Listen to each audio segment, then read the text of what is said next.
온세미로 교회는 매월 마지막 주일에 온 가족 함께 주일 예배라고 부르면서 부서 나눔없이 함께 모여서 하나님을 예배하고 찬송하고 있습니다. 천국에 있는 완전한 교회의 모습이죠. 특별히 도서를 읽고 함께 낭독하는 시간을 갖는데 철로역정 네 번째 시간 도서. 오늘 챕터가 7번째인데 이 내용 중에 나오는 한 부분과 관련된 성경 말씀입니다. 먼저 하나님의 말씀을 함께 읽도록 하겠습니다. 에스겔 34장 22절에서 24절.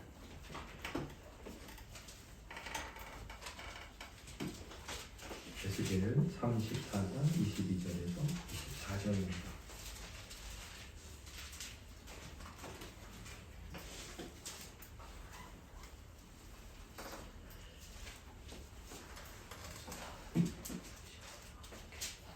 네, 구약 성경으로 1205페이지가 될 것 같습니다.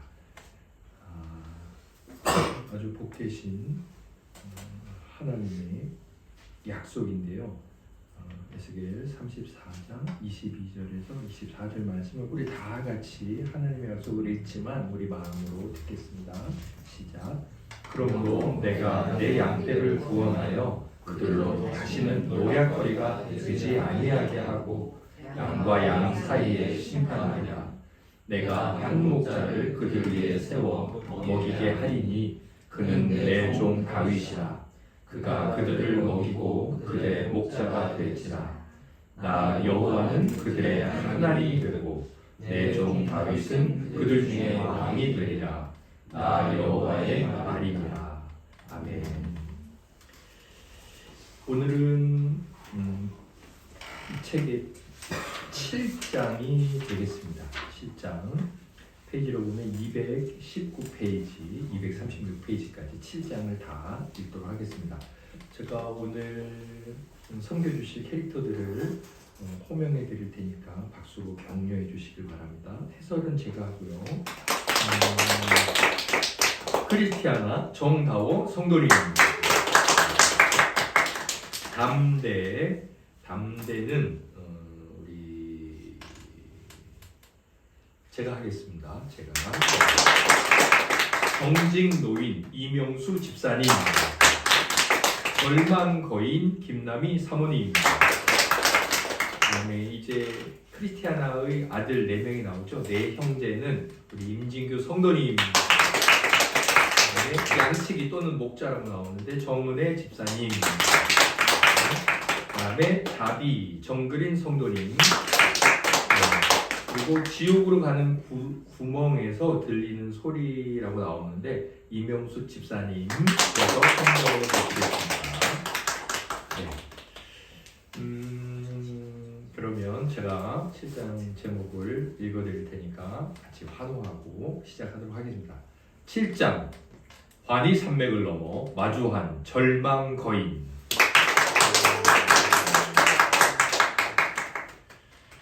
시간 흐르고 흘러 순례자들이 떠나야 할 때가 됐다.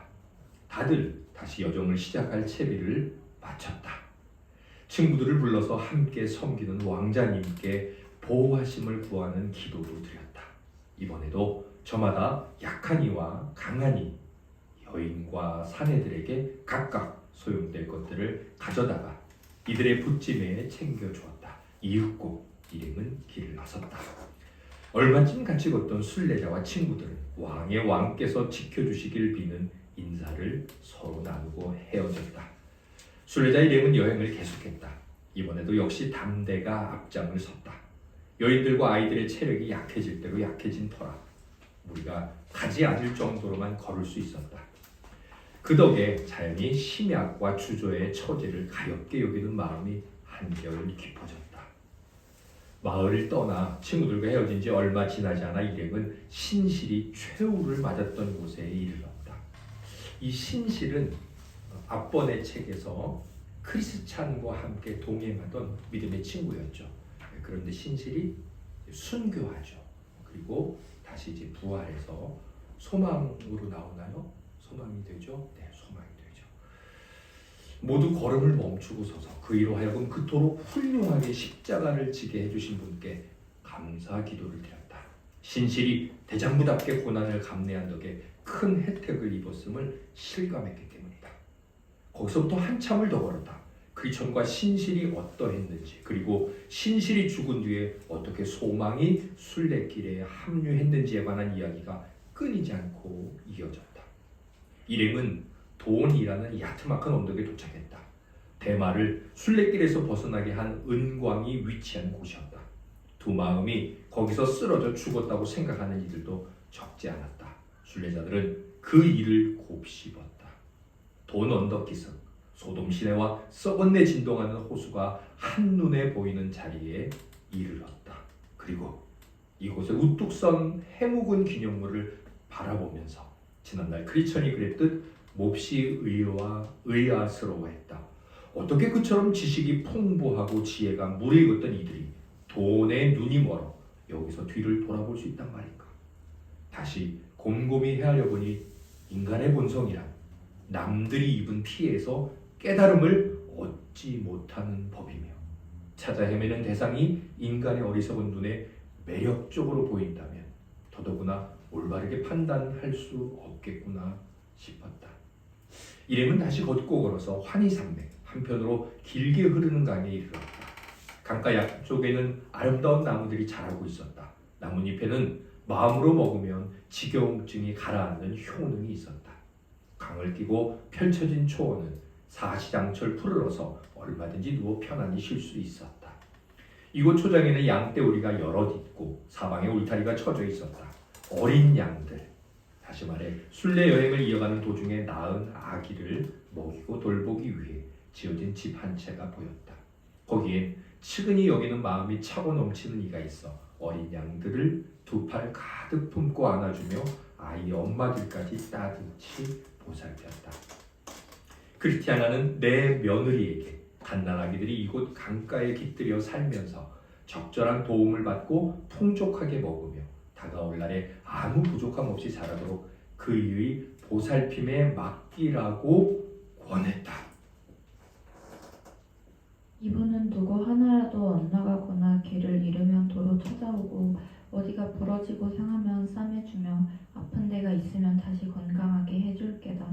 여기서라면 조금도 부족하지 않게 먹고 마시고 입을 수 있을 테고 도둑이나 강도를 만날 위험도 없겠지. 목숨을 걸고 지켜서 맡은 아이들 가운데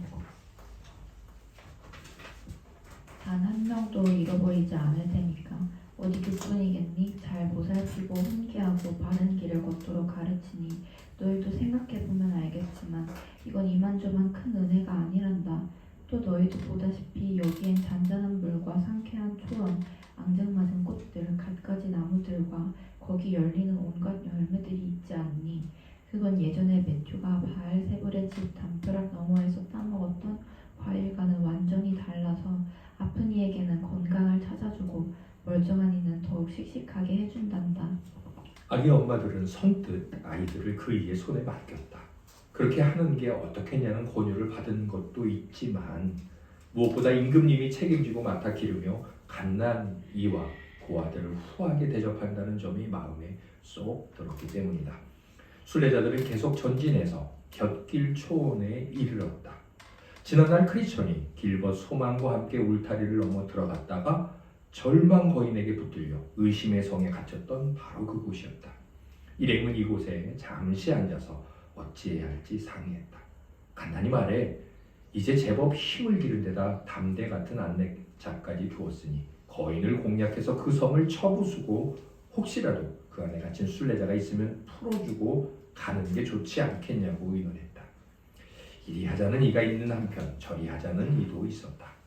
거룩하지 않은 땅에 들어가는 게 합당한 일인지 의심스러워하는 이가 있는가 하면 선한 목적을 위해서라면 그럴 수도 있다는 쪽도 있었다. 이때 담대가 말했다.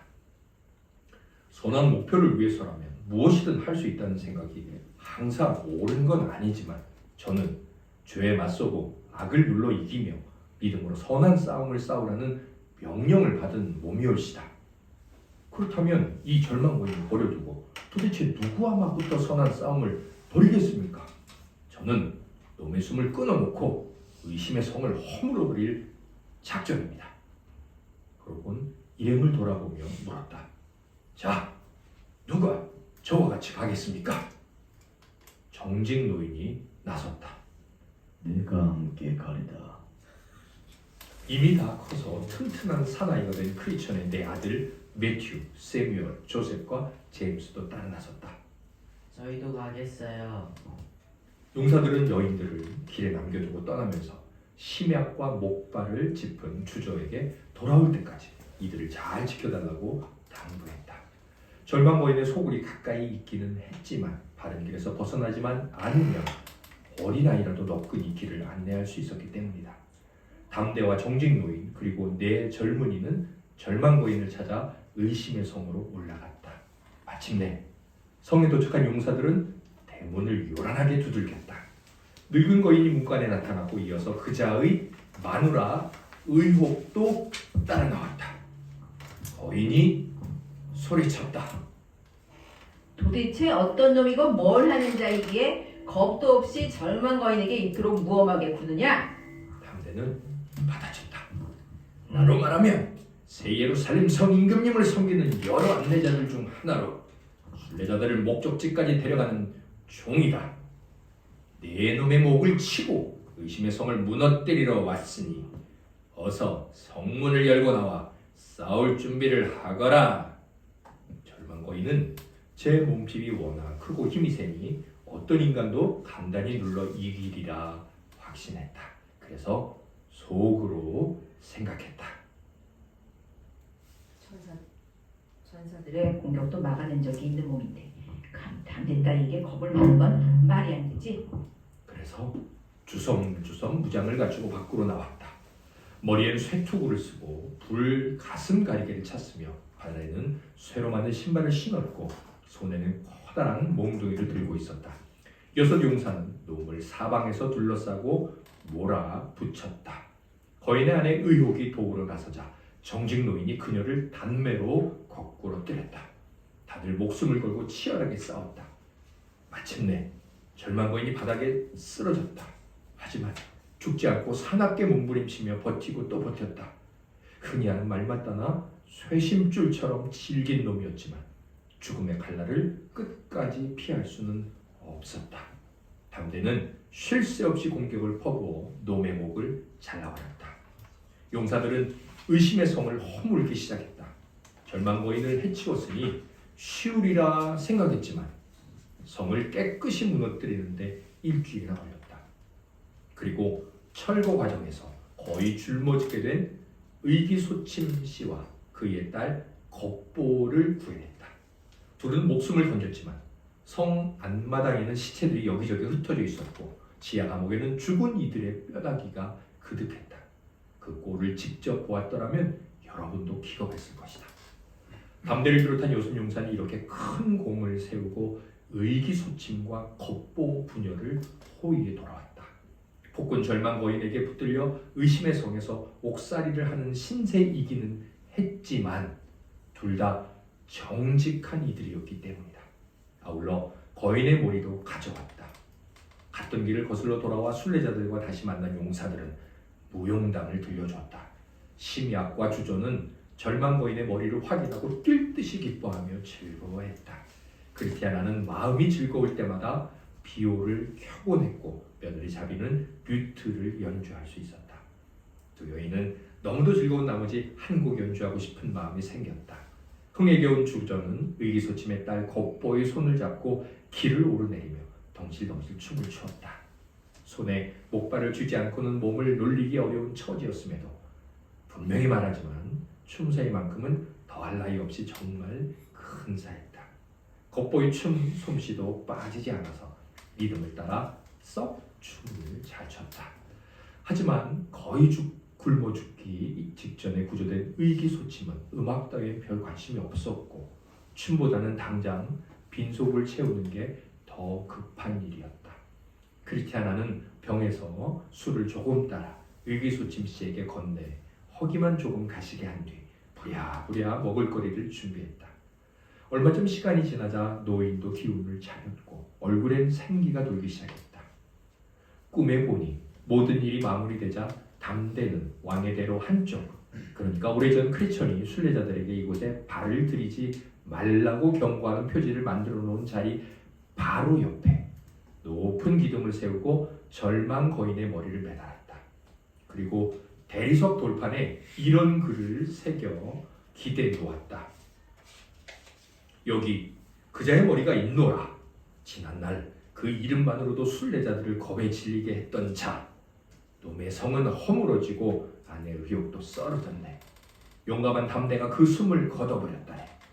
의기소침과 그의 딸 곱보 역시 용사 담대가 구해냈으니 혹시라도 의심하는 자가 있거든 눈을 들어 이를 보라.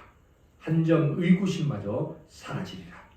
의심에 사로잡힌 저는 자들이 춤을 출 때 이 머리 또한 두려움에서 구원받았음을 알려주네. 의심의 성에 맞서 용감하게 도전하고 절망거인을 베어버린 순례자들은 계속 전진해서 환희산맥 기슭에 닿았다. 크리천과 소망이 그곳의 이모저모를 살피며 힘을 얻었던 동네였다. 일행은 양치기들과도 만났다. 목자들은 지난날 크리천에게 그랬던 것처럼 순례자들을 반갑게 맞아 환희산맥 꼭대기로 이끌었다.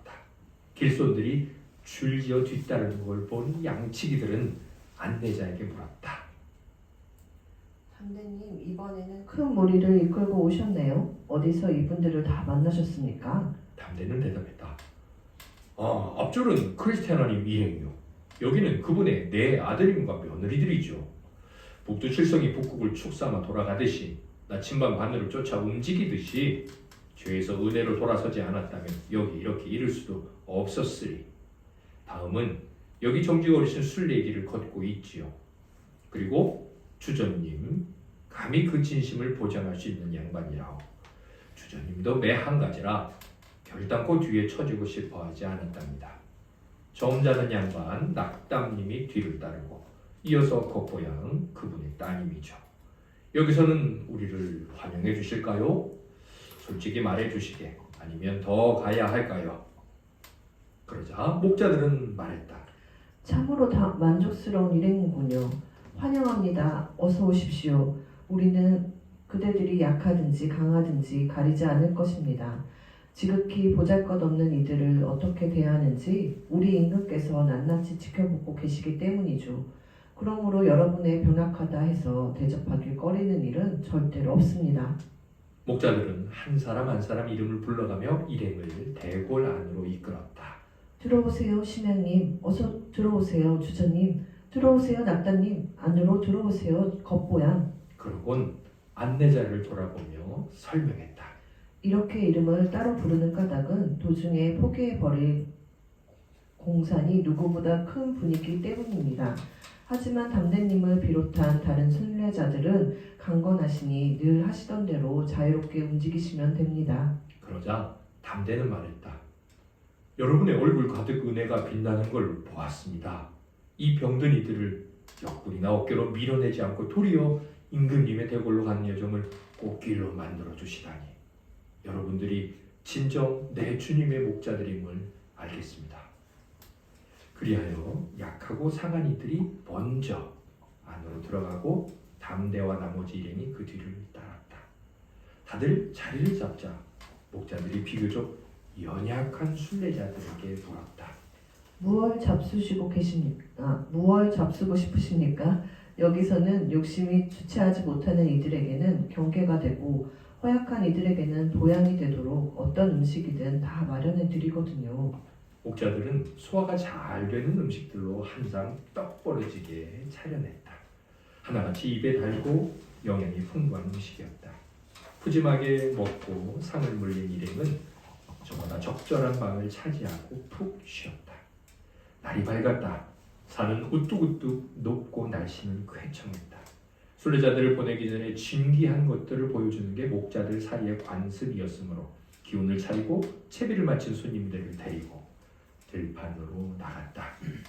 목자들은 예전에 크리천에게 보여주었던 것들부터 먼저 보여주었다. 그러고 나서 새로운 곳으로 이끌었다. 우선 경이산으로 그들을 안내했다. 두 산을 둘러보는데 저 멀리서 웬 사내가 무언가를 주저리 중얼거리며 비탈을 부르는 눈에 띄었다. 저건 무엇을 의미하느냐고 묻자 목자는 대답했다.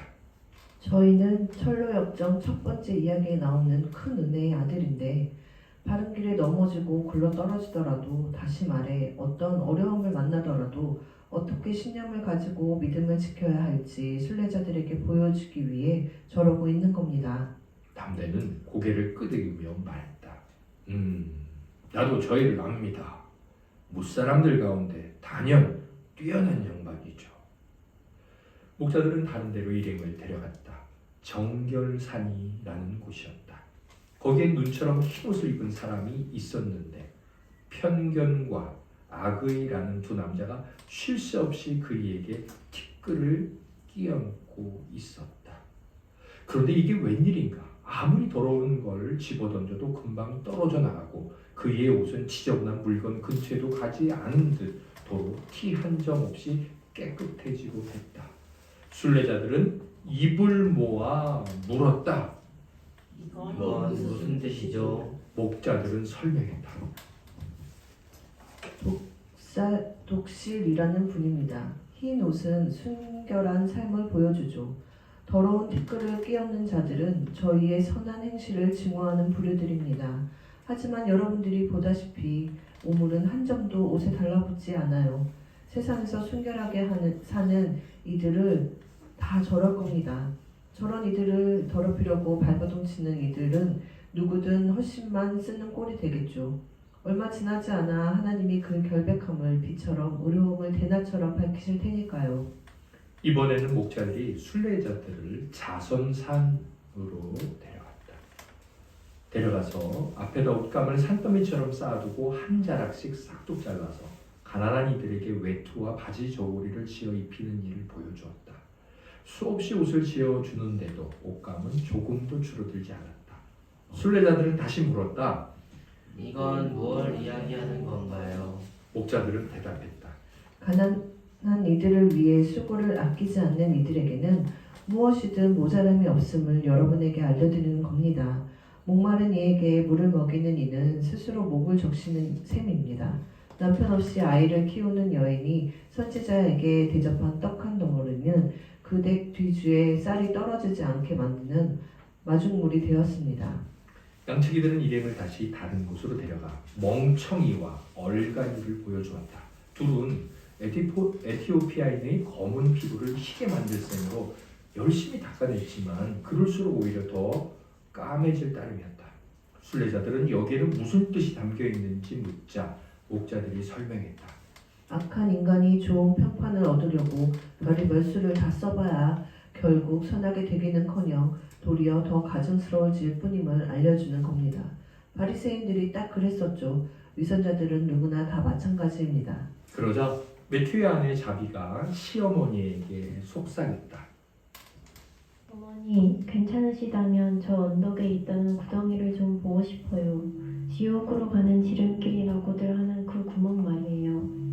크리스티아나는 며느리의 뜻을 목자들에게 전했다.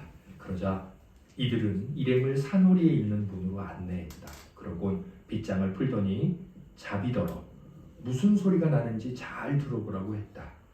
귀를 기울이자 안에서 이런 소리가 들렸다. 아버지랍시고 자식을 평화와 생명의 길에서 돌아서게 만들다니 천벌을 받을 게다. 오 영혼을 잃어버렸으니 목숨을 부지한들 무슨 소용이라.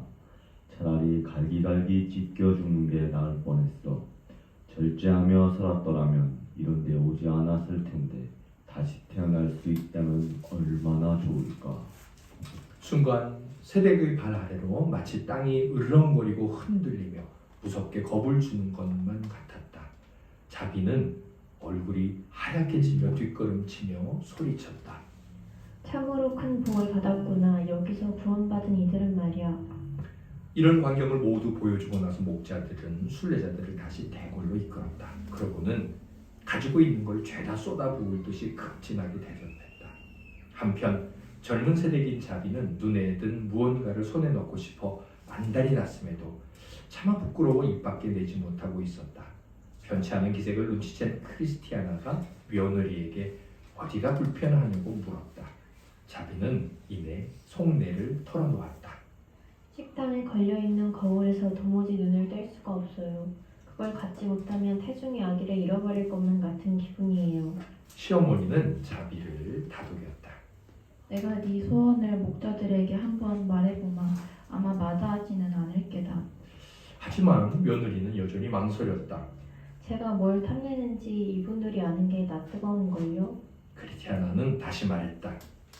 아가 그럴 것 없다. 그런 물건을 갖고 싶어하는 건 미덕이 되면 됐지 절대 부끄러워할 일이 아니란다. 자비는 저기 마음이 놓이는 눈치였다.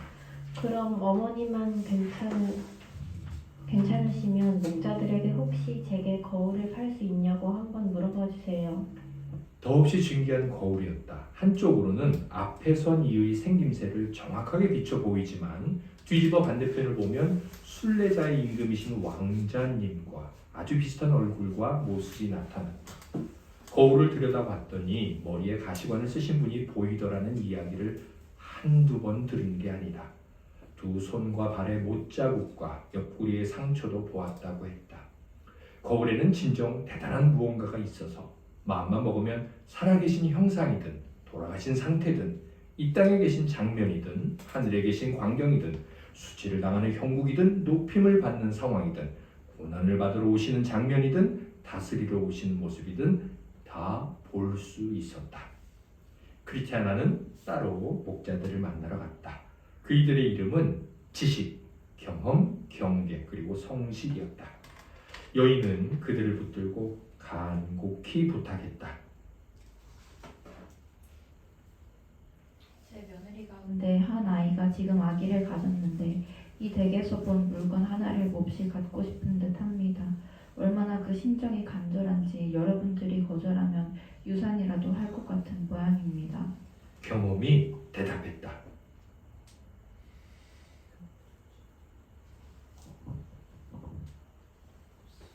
네, 목자 중에 한 사람이 경험입니다. 며느님을 어서 부르세요. 어서요. 우리가 도와줄 수 있는 일이라면 뭐든지 다 해드릴 수 있습니다. 크리스티아나는 며느리를 불러놓고 말했다. 아가 내가 갖고 싶은 게 뭐라고 했지? 자비는 얼굴을 붉히며 조심스럽게 말했다. 식당에 걸린 저 근사한 거울이요. 그러자 성실이 냉큼 달려가서 거울을 떼어다가 밝게 웃는 얼굴로 새댁품에 안겨주었다. 자비는 머리를 조아리며 연신 고맙다고 인사했다. 이렇게 선뜻 베풀어 주시니 제가 얼마나 큰 사랑을 받았는지 알겠습니다. 목자들은 다른 며느리에게도 그들이 원하는 물건들을 내어주었으며 남편들에게는 담대를 도와 절망거인을 해치우고 의심의 성을 허물어버린 일을 크게 칭찬했다. 또 크리스티아나와 네 며느리들의 목에 목걸이를 걸어주었으며 귀에 귀고리를 달아주었고 이마도 보석으로 꾸며주었다. 순례자들이 길을 떠나야겠다는 뜻을 전하자 목자들은 평안히 가기를 빌어주었다. 하지만 지난날 크리천과 길벗에게처럼 이리저리 조심할 점들을 일러주지는 않았다. 이번에는 만사를 두루 꿰고 있는 담대가 길잡이를 맡아 자신들보다 더 맞춤하게, 다시 말해 위험이 코앞에 닥칠 때마다 적절히 그들을 보호하리라 믿은 까닭이었다. 크리천과 그의 동행은 목자들의 주의를 받고도 막상 그 상황이 닥쳤을 때 까맣게 잊어버리고 말았다. 그러므로 일행 가운데 누군가가 다른 이들을 조심시키는 편이 한결 낫다고 보는 것이다. 마침내 일행은 노래를 부르며 걷기 시작했다. 순례자들의 걱정 없이 심을 누리도록 없이 맞춤하게 마련된 쉼터, 그리고 거리낌 없이 맞아준 그 이들을 다른 삶의 목표요 고향으로 삶은 우리들을 아울러 선물로 베풀어준 진귀한 물건들을 비록 순례자일지라도 즐거운 삶을 누리도록 또한 그런 보호를 선사하여 어디든 가는 순례자임을 드러내도록. 우리 승민의 오늘 잘하셨습니다.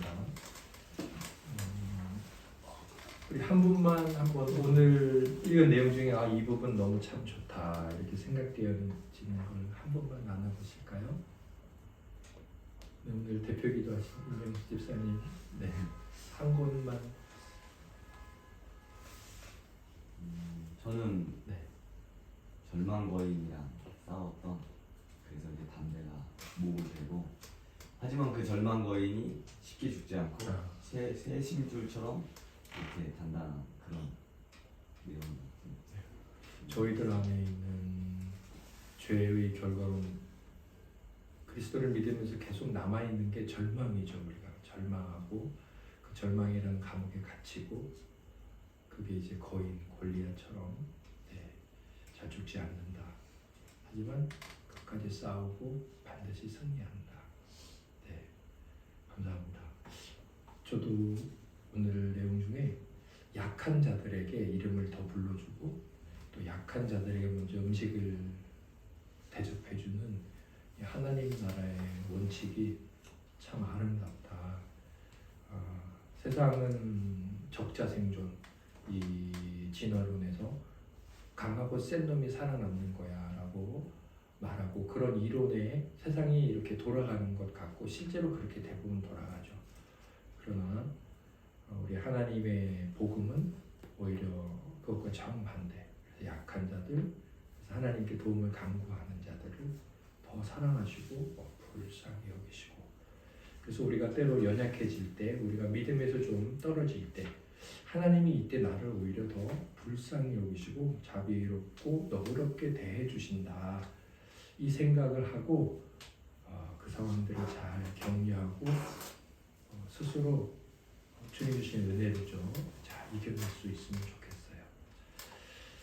하나님께 감사를 드리고, 우리 이러한 주님께서 우리에게 뭐라고 말씀하시는지 찬송가 339장을 불러 올려드리겠습니다. 찬송가 339장 다 같이